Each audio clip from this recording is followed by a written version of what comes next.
नमस्कार दोस्तों, आज सुनेंगे निर्जला एकादशी व्रत कथा।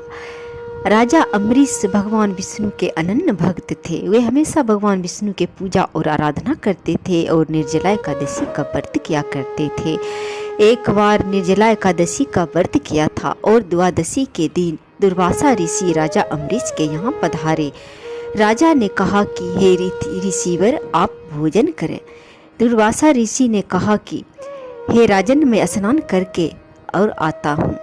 दुर्वासा ऋषि नदी में स्नान करने के लिए चले गए।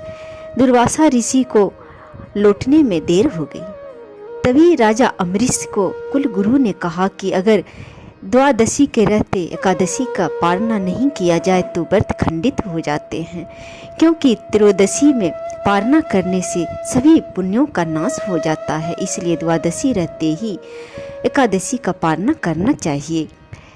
और कहा, हे राजन, तुलसी दल और जल पीकर पालना कर लें, फिर दुर्वासा ऋषि को भोजन करा के स्वयं भोजन कर लेना।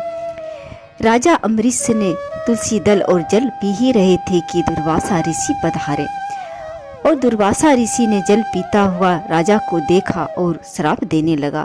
तभी सुदर्शन चक्र वहां पर आ गया और सुदर्शन चक्र ने दुर्वासा ऋषि को मारना ही चाहा कि दुर्वासा ऋषि भागता भागता ब्रह्मलोक गया। ब्रह्मा जी से याचना करने लगा। ब्रह्मा जी ने कहा, मैं भी तुम्हारी रक्षा नहीं कर सकता, भगवान शंकर के पास जाओ। भगवान शंकर के पास भागता हुआ दुर्वासा ऋषि पहुँचे।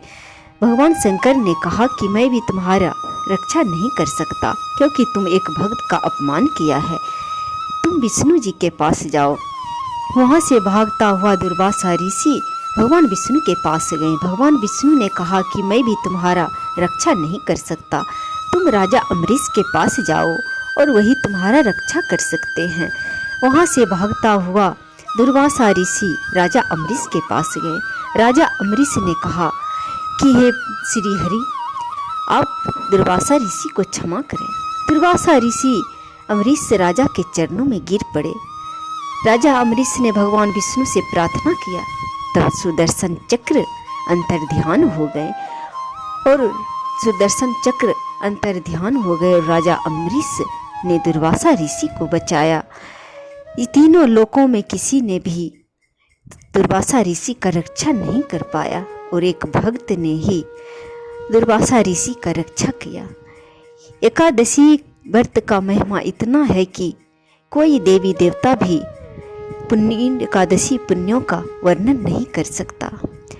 कभी भी किसी के भक्त का अपमान नहीं करना चाहिए। जय श्री राम।